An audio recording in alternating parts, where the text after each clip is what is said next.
عليك خير الخلق كلهم محمد سيد الكونين والثقلين والفريقين من عرب ومن عجم هو الحبيب الذي ترجى شفاعته. السلام علیکم ورحمۃ اللہ وبرکاتہ. وعلیکم السلام ورحمۃ اللہ وبرکاتہ. الحمد للہ رب العالمین وصلی اللہ وسلم علی نبینا محمد وعلی آلہ وصحبہ اجمعین ومن تبعہ باحسان الی یوم الدین. اما بعد. محترم ناظرین، رسول اکرم صلی اللہ علیہ وسلم کو اللہ تعالیٰ نے تمام دنیا کے لیے رحمت بنا کر بھیجا. سورہ انبیاء آیت 107 جس میں کہا گیا وما ارسلناک الا رحمۃ للعالمین، کہ رسول رحمت صلی اللہ علیہ وسلم تمام دنیا کے لیے، عالمین کے لیے رحمت بن کر تشریف لائے. رحمت کا تقاضا ہے کہ دنیا کے ہر فرد کو اس کی برکت ملے. اور وہ برکت کیسے ملے گی؟ جب ہم نبی کریم صلی اللہ علیہ وسلم کی لائی ہوئی تعلیمات، آپ کی ہدایات اور آپ کی شریعت سے واقفیت کی کوشش کریں گے. اگر ہم رسول اکرم صلی اللہ علیہ وسلم کی باتوں پر غور کریں گے تو دنیا کا ہر شخص، دنیا کا چاہے کوئی بھی آدمی ہو، محسوس کرے گا کہ یہ رحمت بھری تعلیمات میرے لیے خیر کا باعث ہے. اس کے ذریعے سے میں سکون حاصل کر سکتا ہوں، آرام اور چین کی زندگی گزار سکتا ہوں. کیونکہ رسول کے بعد کوئی اور نبی یا رسول آنے والا نہیں ہے. آپ کے بعد آپ آخری نبی ہیں، تو آپ کی امت بھی آخری امت ہوئی، آپ کی شریعت بھی آخری شریعت ہوئی.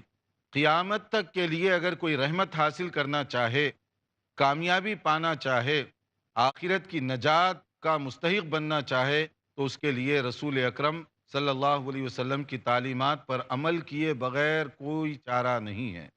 مسلمان وہی ہے جو نبی کریم صلی اللہ علیہ وسلم کی باتوں پر بلا چون و چرا اپنے سر کو جھکا لے. یہی ایمان والے کی پہچان ہے.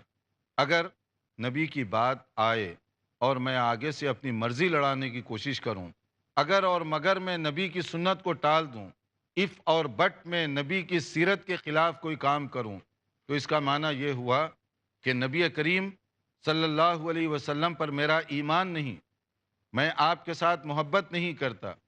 چاہے میں روزانہ محبت کی لاکھ دعوے کروں، مگر اگر میرا عمل اس طرح کا نہ ہو تو میں اپنی بات میں جھوٹا اور غلط ثابت ہوں گا. الحمدللہ علماء کرام، محدثین کرام نے خاص طور پر نبی کریم صلی اللہ علیہ وسلم کی سنت، آپ کے فرامین اور آپ کے ارشادات گرامی کو جمع کرنے اور بعد میں آنے والوں تک پہنچانے کے لیے بہت خدمات انجام دیں. اللہ ان سب کو جزائے خیر عطا فرمائے.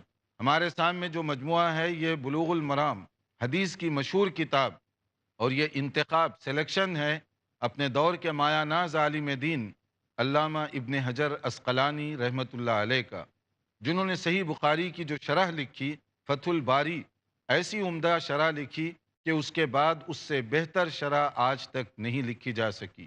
حالانکہ علامہ ابن حجر عسقلانی کا انتقال سن 852 ہجری میں ہوا. اس کے بعد سے آج تک اس طرح کی اور اس اسٹینڈرڈ کی کوئی شرح نہیں لکھی جا سکی. یہ اس عالم دین کا انتخاب حدیث ہے جو ہم ترتیب کے ساتھ آپ کے سامنے پڑھ رہے ہیں، اور ہر باب کا خلاصہ اور نچوڑ پیش کیا جا رہا ہے تاکہ کم سے کم وقت میں آپ کو زیادہ سے زیادہ معلومات مل سکیں. حدیث کو پڑھیے، سمجھیے اور اس کے مطابق زندگی بسر کیجیے. چاہے وہ شادی بیاہ کے مسائل ہوں، گھریلو زندگی ہو، چاہے وہ لوگوں کے ساتھ میل ملاپ کی باتیں ہوں، ان سب چیزوں میں ہمارے سامنے سنت رسول صلی اللہ علیہ وسلم ہونی چاہیے. گزشتہ ہم نے شادی بیاہ کے بارے میں بہت ساری باتیں کی اور اچھی زندگی گزارنے کے سنت کے مطابق جو اصول ہیں وہ بیان کیے، اور اسی طرح سے دعوت وغیرہ، خاص طور پر دعوت ولیمہ کا ذکر کیا گیا، جس کا خلاصہ یہ ہے کہ شادی بیاہ کے موقع پر جو اصل دعوت ہے وہ ولیمے کی دعوت ہے جو لڑکے کو دینی چاہیے. لڑکی کی طرف سے کسی دعوت کی ڈیمانڈ، یعنی لڑکے والے جو لڑکی کی فیملی پر بوجھ ڈالتے ہیں، وہ غلط، اس کی اجازت نہیں ہے. اگر کوئی آدمی اپنی مرضی اور رغبت سے کسی کو پہلے بعد میں کچھ کھانا وانا کھلا دے یا دعوت دیتا ہے تو منع نہیں کیا گیا، مگر اس طرح کا رواج بنا لینا اور اس کو ڈیمانڈ کے ذریعے سے، مطالبے کے ذریعے سے مانگنا، یہ چیز درست نہیں ہے، کیونکہ اصل دعوت یہ دعوت ولیمہ ہے۔ دعوت ولیمہ میں بھی ہم نے بتایا کہ نبی صلی اللہ علیہ وسلم کس طرح سیدھی سادی دعوت کیا کرتے تھے، اپنی گنجائش کے مطابق حسب ضرورت آپ بھی دعوت اسی طرح کی کر سکتے ہیں، مگر شرط یہ ہے کہ دعوت ولیمہ ہو یا کوئی بھی دعوت، منکرات سے پرہیز کیجیے، خلاف اسلام کوئی کام نہ کیجیے، اور اگر کوئی داعی، دعوت دینے والا کوئی منکر غلط کام کر رہا ہے، آپ اس کا بائیکاٹ کیجیے۔ ایسی دعوت میں جانا شرعی طور پر درست نہیں ہے، چاہے کوئی راضی ہو یا ناراض ہو، کیونکہ اللہ اگر راضی ہو جائے تو مخلوق ناراض ہو تو ہم کوئی لوز نہیں کریں گے، کیونکہ اصول یہ ہے، صحیح مسلم کی بات ہے، انما الطاعۃ فی المعروف، خیر کی چیزوں میں دوسروں کی بات پر عمل کیجیے۔ لا طاعت لمخلوق فی معصیت الخالق، اللہ کو ناراض کر کے لوگوں کو راضی کرنے کی کوشش نہ کیجیے۔ غلط چیز ہو رہی ہے، ہدایت دیجیے، سمجھائیے، نصیحت کیجیے، مگر اس کے اندر حصے داری مت لیجیے۔ اسی طرح کھانے پینے کے کچھ آداب بیان کیے گئے، اسی میں یہ تھا کہ آپ جب پلیٹ سامنے رکھے ہوئے ہوں، اللہ کا نام لے کر شروع کریں، دائیں ہاتھ سے کھائیں، میکسیمم کوشش کریں، اگر کوئی مجبوری ہے، کوئی جسمانی طور پر یا کوئی اور مجبوری ہے اور اس وقت آدمی لیفٹ ہینڈ کا استعمال کرا، منع نہیں کیا گیا، مگر میکسیمم کوشش کرنی چاہیے۔ جیسے بعض اوقات ہوتا ہے ایک آدمی ڈرائیو کر رہا ہے اور اس کا گیئر اگر لیفٹ سائڈ پر ہو اور وہ رائٹ سائڈ سے ڈرائیو کر رہا ہو، تو اس کو اگر آپ کہیں گے رائٹ سائڈ سے ہی کھانا چاہیے ورنہ آپ نہیں کھا سکتے، تو ڈرائیونگ کرتے ہوئے وہ پھر کھا نہیں سکے گا، اس کو گاڑی روکنی پڑے گی۔ تو بعض اوقات ایسی کوئی ضرورت پڑ گئی اور لیفٹ ہینڈ کا اس لیے وہ استعمال کر رہا ہے تو یہ اس کے لیے درست ہوگا، مگر جن کو ضرورت نہیں ہے خواہ وہ لیفٹ ہینڈ کا استعمال کریں گے تو یہ وہ چیزیں ہیں جس سے منع کیا گیا۔ کوشش کرنی چاہیے، فاتقوا اللہ ما استطعتم، جتنی طاقت ہے اتنا تم رائٹ ہینڈ کا استعمال کرو، اللہ کے احکام پر عمل کرنے کی کوشش کرو۔ اگر کوئی چیز آپ کے کنٹرول کے باہر ہے تو اللہ تعالیٰ معاف کرنے والا ہے۔ ایک اور ادب بھی بتایا گیا جو ہمارے معزز بھائی خاص طور پر توجہ سے سنیں، اس لیے کہ گھر میں بیوی جتنی محنت کر کے پکائے، بعض مرد تو اچھے بھی ہیں لیکن اکثر کی میں بات کرتا ہوں، کبھی بیوی کو اپریشیٹ کرتے نہیں ہیں، بلکہ وہ کبھی بھی جو ہے یہ نہیں کہتے کہ تم نے اچھا کھانا بنایا، کپڑے اچھے استری کیے، گھر بڑا صاف ستھرا چمکا کر رکھا، تعریف نہیں کرتے، حالانکہ یہ ویسے ادب کے بھی خلاف، مروت اور شرافت کے بھی خلاف ہے۔ کبھی کبھی اس کی تعریف بھی کریں، اس کی دلجوئی کا اہتمام بھی کریں، یہ تو میاں بیوی کی بات ہے۔ اگر آپ زیادہ تعریف بھی کر دیں گے تو نقصان کیا ہوگا؟ بیوی تو آپ کی ہے، وہ زیادہ خوش ہو جائے گی، تو اس لیے آپ تعریف کریں گے تو اس کا کوئی نقصان نہیں ہوگا۔ لیکن بعض لوگ اس میں دیکھا گیا بڑے کنجوس ہوتے ہیں کہ اتنی محنت کر کے 3 گھنٹے وہ کچن میں اور گرمی میں تپش میں ٹھہر کر پکاتی رہی، آپ آ کر 2 جملے اس کو اچھے نہیں کہتے۔ اب دیکھیے نبی کریم صلی اللہ علیہ وسلم کا انداز کیا تھا، فرمایا گیا کہ ما عاب رسول اللہ صلی اللہ علیہ وسلم طعاما قط، کبھی نبی صلی اللہ علیہ وسلم کھانے پر عیب نہیں لگاتے تھے، کبھی عیب نہیں لگاتے تھے۔ آپ کا طریقہ کیا تھا؟ وَكَانَ إِذَا اشْتَهَى شَيْئًا أَكَلَهُ وَإِن كَرِهَهُ تَرَكَهُ، صحیح بخاری اور مسلم کی حدیث ہے یہ، کہ اگر کوئی چیز آپ کو پسند ہوتی، مرغوب ہوتی تو آپ کھا لیا کرتے تھے، اور اگر کوئی چیز آپ کی طبیعت کے مطابق پسندیدہ نہیں ہوتی تو آپ اس کو چھوڑ دیتے تھے، عیب نہیں لگاتے تھے، اور وہ ایسے ہی چھوڑ دیتے تو دیکھنے والوں کو معلوم ہوتا ہے کہ یہ آپ کی طبیعت کے مطابق نہیں ہے، کیونکہ نبی صلی اللہ علیہ وسلم کے اوپر بھی تو بشری تقاضے تھے، بعض جیسے کھانے ہم زیادہ پسند کرتے ہیں، بعض کھانوں سے رغبت کم ہوتی ہے، بعض لوگ بعض چیزیں شوق سے کھاتے ہیں، ہو سکتا ہے آپ کا بھائی وہی چیز پسند نہ کرتا ہو، یہ اپنا اپنا ٹیسٹ اور اپنا اپنا ذائقہ ہے۔ تو نبی کریم صلی اللہ علیہ وسلم پر بھی یہ تقاضے تھے، اس لیے کچھ کھانے ایسے ہیں جو آپ کے لیے زیادہ مرغوب اور پسندیدہ تھے، اور کچھ ایسے تھے جو آپ نہیں پسند کرتے تو کبھی آپ چھوڑ دیا کرتے تھے۔ جیسے حضرت ابو ایوب انصاری رضی اللہ تعالیٰ عنہ جو میزبان رسول ہیں مدینہ منورہ کے، معمول یہ تھا کہ جو بھی کھانا وہ پہلے بناتے نبی کی خدمت میں پیش کرتے، کیونکہ نبی صلی اللہ علیہ وسلم انہی کے مہمان تھے، پہلے وہاں پیش کرتے، جہاں سے نبی کے ہاتھ کے نشان دکھائی دیتے انگلیوں کے، وہیں سے پھر وہ کھانا شروع کرتے۔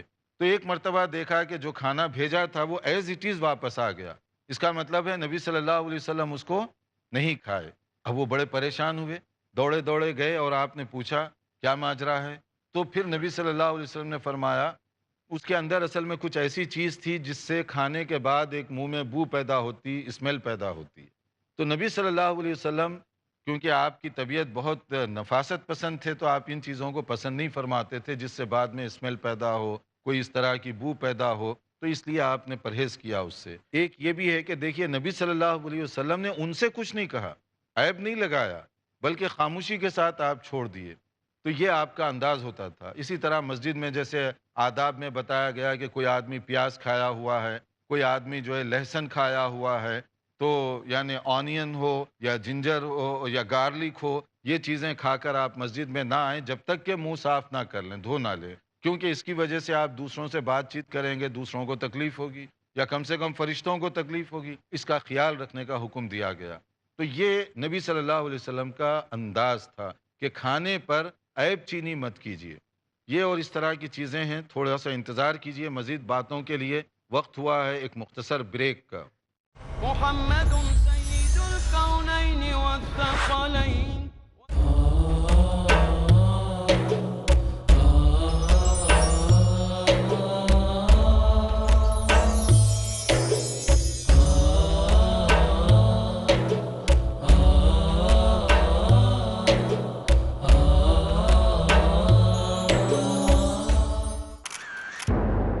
بے چین دلوں کا سکون، مضطرب روح کا قرار، صرف اور صرف اللہ سے جڑنے میں ہے. نہ کہیں جہاں میں امان ملی، جو امان ملی تو کہاں ملی. میرے جرم خانہ خراب کو تیرے عفو بندہ نواز میں. زندگی کے سفر میں اگر آپ الجھنوں کے شکار ہیں تو دیکھیے ہمارا پروگرام الجھنے صرف پیس ٹی وی پر.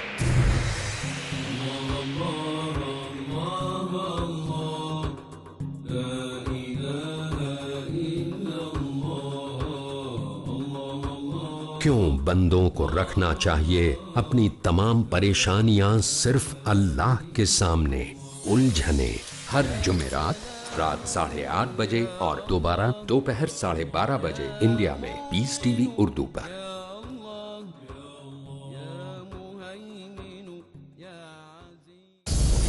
بندگی اور ایمان کے لیے شراب، جوا، ان سے بچو. شیخ عبد الحادی عمری، اگر تم فلاح پانا چاہتے ہو، تم میں سب سے اچھا وہ ہے مولانا فضیل الرحمان قاسمی، جس کے اخلاق اچھے ہوں. حق کی پہچان کے لیے اللہ سبحانہ و تعالیٰ کوئی بھی گناہ معاف کر دے گا، اطہر خان، لیکن شرک کبھی معاف نہیں کرے گا. معلومات جو ضروری ہیں ہر انسان کے لیے. اگر زمین پر اللہ کے سوا چند خدا ہوتے مفتی شکیل سیتاپوری، تو نظام ارض و سما درہم برہم ہو جاتا. اے انسان تو اس دنیا کی تقدیر ہے، مولانا خالد ندوی غازی پوری. تو اچھا ہو جا دنیا اچھی ہو جائے. حق پر یقین ہو، راہ صحیح ہو، تاکہ بھول نہ ہو ہم سے. آؤ دین سمجھیں. اگلا پروگرام پیس ٹی وی اردو پر. محمد سيد الكونين والثقلين. ناظرین، وقفے سے پہلے ہم بتا رہے تھے کہ کھانے کے مسنون آداب کیا ہیں. نبی کریم صلی اللہ علیہ وسلم کھانے پر عیب نہیں لگایا کرتے تھے. کوئی چیز مرغوب ہوتی تو آپ کھا لیتے، اور اگر کوئی آپ کی طبیعت کے مطابق نہیں ہوتی آپ چھوڑ دیا کرتے تھے. اور اسی کو دیکھ کر گھر والے یا اگر آپ مجلس میں یہ انداز ہو تو صحابہ کرام سمجھ جایا کرتے تھے کہ یہ جو ڈش ہے نبی صلی اللہ علیہ وسلم اس کو نہیں پسند فرما رہے ہیں.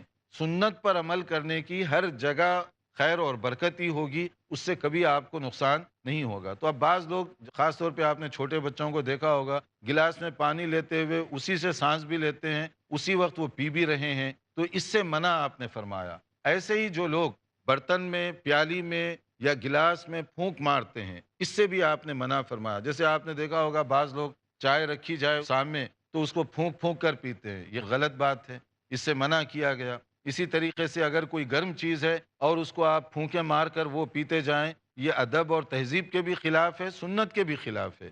دونوں اس میں قباحتیں ہیں. اس کا طریقہ یہ کہ آپ تھوڑا سا انتظار کر لیا کریں. جیسے نبی صلی اللہ علیہ وسلم کا حکم دیکھیں، اذا شرب احدکم فلا یتنفس فی الاناء، کہ جب کوئی پانی پیے تو آپ جو ہے برتن میں سانس نہ لیں، بلکہ الگ سانس لینا ہو تو وہ پلیٹ یا پیالہ یا گلاس جو بھی ہے اس کو الگ کر دیں، تھوڑی دیر وقفہ لیں، پھر اس کے بعد پئیں، پھر بریک کریں، پھر پئیں۔ یہ زیادہ صحیح اور مسنون طریقہ ہے۔ یہ صحیح بخاری اور مسلم کی حدیث ہے۔ ابو داؤد میں اور ترمذی میں ایک اور بات بھی کہی گئی، جس چیزوں سے منع کیا گیا اس سے ایک یہ ہے کہ وَيَنفُخُ فِيهِ، یعنی وہ آدمی جو اس میں پھونکے مارتا ہے، آپ نے اس سے بھی منع فرمایا۔ سانس لینے سے بھی منع کیا، پھونکے مار کر پینا اس سے بھی آپ نے منع کیا۔ تو یہ جو ہے نبی کریم صلی اللہ علیہ وسلم کا انداز اور طریقہ تھا۔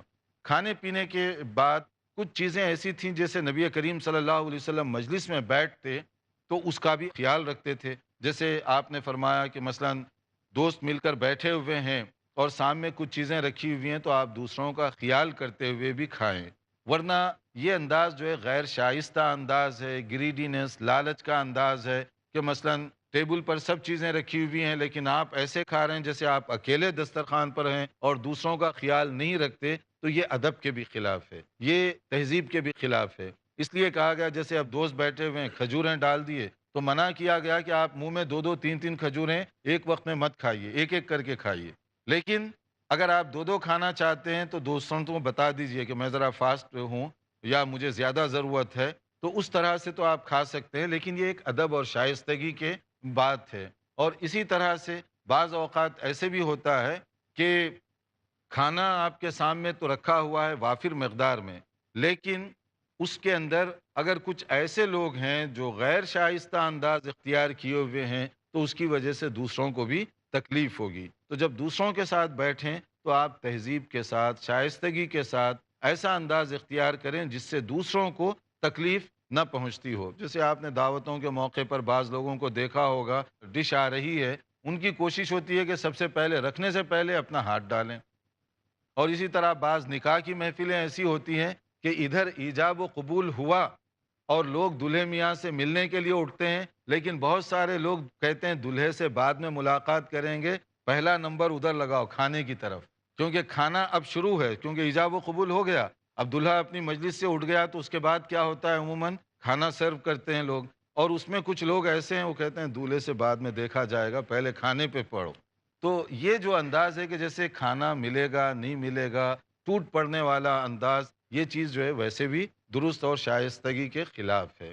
اس کے بعد ایک اور باب ہے جس میں شادی کے بعد ایک بنیادی بات بتائی گئی، اگر ایک آدمی ایک سے زیادہ شادیاں کیا ہوا ہو تو اس کے لیے تقسیم، ڈیوٹیز اور ذمہ داریاں کیسے تقسیم کرنی چاہیے، اس کے بارے میں کچھ ہدایات دی گئی۔ لیکن اس چیپٹر کا تعلق تعدد ازدواج کے ساتھ ہے، پولیگیمی، اگر ایک سے زیادہ بیویاں ہوں تو اس کے ساتھ اس کا تعلق ہے۔ تو ان بھائیوں اور بہنوں کے لیے جن کے پاس یہ ہے، اس کی موٹی موٹی چند باتیں یہ ہیں کہ پہلے تو یہ سمجھ لیجئے کہ دوسری شادی فرض یا واجب نہیں ہے، یہ جائز ہے۔ اگر آپ کے پاس جائز ضرورت ہے تو آپ ایک سے زیادہ شادی کر سکتے ہیں۔ فَانْكِحُوا مَا طَابَ لَكُم مِّنَ النِّسَاءِ مَثْنَىٰ وَثُلَاثَ وَرُبَاعَ، 2 3 4 میکسیمم اس کی اجازت دی گئی۔ لیکن اس کے ساتھ 2 باتیں ہیں، ایک تو آپ کو واقعی ضرورت ہے اور دوسرے آپ جو ہے ممکنہ حد تک عدل و انصاف سے کام لیں۔ یہ نہ ہو کہ ایک بیوی کو نئی بیوی کو لائیں، پرانی پر ظلم کرنا شروع کر دیں،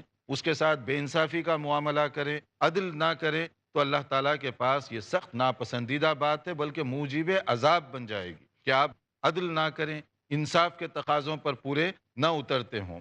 پھر اسی طرح سے دونوں کی جو جائز ضروریات ہیں ان کا خیال رکھنا، حتیٰ کہ ان کے ساتھ رہنے کے اندر بھی اعتدال کا معاملہ، ایک دن ادھر رہیں تو دوسرا دن ادھر گزاریں، 2 دن ادھر رہیں تو 2 دن ادھر گزاریں، تاکہ دونوں کے لیے عدل و انصاف کی ظاہری جو شکل ہے وہ پوری ہو سکے۔ اگر اس کو آپ کپڑے لے کر دیتے ہیں، اسے بھی اسی اسٹینڈرڈ کے کپڑے لے کر دیں۔ کلر الگ الگ ہو سکتا ہے، اپنی اپنی پسند ہے اس کے اندر۔ اگر جن چیزوں میں آپ کا کنٹرول نہیں ہے اور اس کے اندر آپ اگر انصاف نہیں کر سکتے تو اللہ معاف کرنے والا ہے۔ جیسے دل کی محبت ہے، ہو سکتا ہے ایک بیوی زیادہ اطاعت گزار، فرما بردار ہو، اس کے ساتھ آپ زیادہ مائل ہیں تو یہ آپ کے لیے جائز ہے، مگر ظاہری طور پر آپ کو انصاف پورا کرنا پڑے گا۔ اگر اسے آپ اچھا کھانا دے رہے ہیں، اسی اسٹینڈرڈ کا کھانا بی کو بھی دیں، کپڑا اس کو دے رہے ہیں اس کو بھی اسی انداز کا دیں، اس کو جس انداز کا گھر آپ نے دیا ہوا ہے، رہائش اسی انداز کی، اس کو بھی رہائش فراہم کرنے کی کوشش کریں۔ یہ ظاہری چیزیں ہیں۔ جہاں تک دل کا مسئلہ ہے، دیکھیے نبی صلی اللہ علیہ وسلم خود فرماتے ہیں اللہم ھذا قسمی فیما املک فلا تلمنی فیما تملک ولا املک، کہ نبی کریم صلی اللہ علیہ وسلم کی بھی ایک سے زیادہ بیویاں تھیں امہات المؤمنین، آپ انصاف پورا کرتے تھے، مگر اس کے باوجود آپ فرماتے ہیں یا اللہ جس پر تیرا کنٹرول ہے میرا کنٹرول نہیں ہے اس پر میری گرفت نہ فرما۔ یعنی دل کی بات، دل کی جو بات ہے وہ تو انسان کے کنٹرول میں نہیں ہے۔ جو بیوی زیادہ اطاعت گزار ہوگی، فرما بردار ہوگی، ذہین ہوگی، یا آپ کو زیادہ راضی اور خوش کرنا چاہتی ہے، آپ کی طبیعت اس کی طرف زیادہ مائل ہو سکتی ہے۔ تو دل جو ہے وہ کہیں بھی ہو سکتا ہے، لیکن ظاہری طور پر آپ میکسیمم کوشش کیجئے کہ اس کے اندر انصاف کا معاملہ ہو، ورنہ کیا ہوگا بے انصافی کا؟ دیکھیے اس میں من کانت لہ امرأتان فمال الی احداہما دون الاخری جاء یوم القیامت وشقہ مائل۔ صحیح سند کے ساتھ مسند احمد ابن حنبل کی یہ روایت ہے، اگر دو بیویاں ہوں، بے انصافی کر رہا ہے، قیامت کے دن اللہ تعالیٰ ایسے کھڑا کرے گا کہ اس کا ایک حصہ نیچے گرا ہوا ہوگا۔